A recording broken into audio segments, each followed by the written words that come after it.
It rendered 900 frames, 15.8 megabytes, 33 seconds, and fully automated.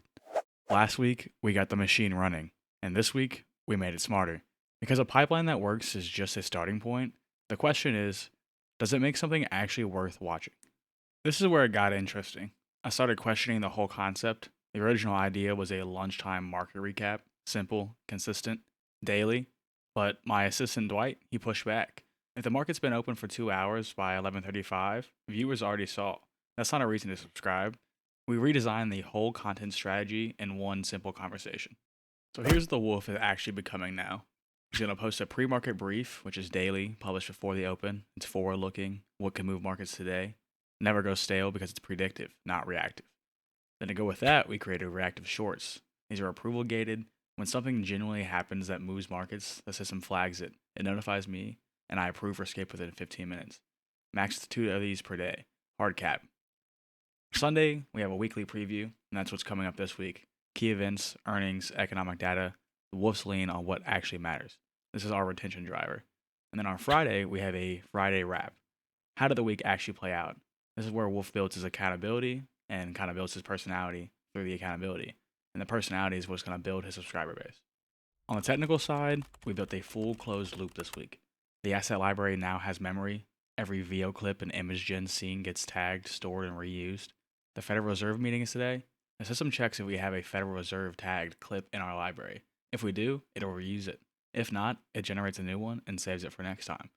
Over time, the video gets cheaper to make. Day 1 and the video we just posted cost about 80 cents to make. Month 2, closer to about 10 to 20 cents on a normal day. We also wired in Claude as his scriptwriter. Claude writes the hook, the narrative labels, and the mover context. The research loop is running in the background every 4 hours.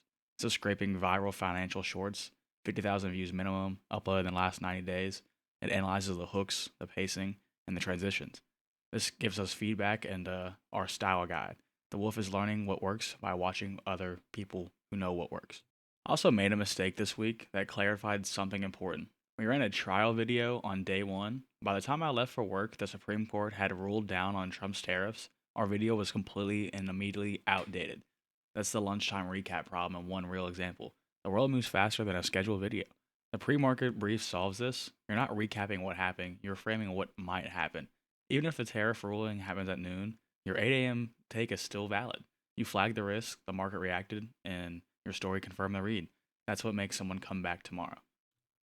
Follow along for next week as we're going to be rebuilding the schedule from the lunch recap to the morning brief. We're also going to be setting up the reactive alert schedule and the approval window that goes with that. We'll be generating the Wolf's first real library of branded assets. So I can say the machine is now running and we just need to tune it. Follow along as this is the actual build log for the Wolf. Subscribe, like, and comment what you want the Wolf to cover first in his first financial video.